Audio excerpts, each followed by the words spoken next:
Moi, je me suis refusé, avant le procès, avant l'audience, de dire que Christophe était un otage. Parce qu'un otage, ça veut bien dire ce que ça veut dire, ça n'a pas accès à un avocat, ça n'a pas accès à son dossier, ça ne voit pas sa famille, il est isolé de tout.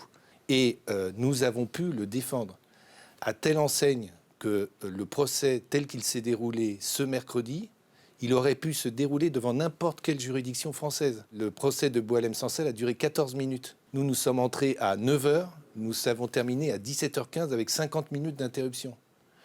Toutes les questions ont été posées. Et pour la première fois peut-être dans l'histoire judiciaire algérienne, ce n'est pas un motif de gloire personnelle, mais pour la première fois dans l'histoire judiciaire algérienne, un avocat français a plaidé en français. En France, on ne plaide pas en arabe ou en kabyle.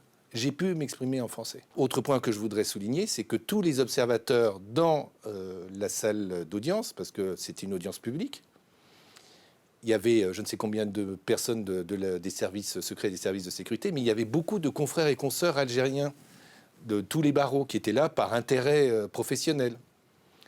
Et tous nous ont dit, mais vous allez avoir une super décision, la vacuité du dossier elle est apparue évidente.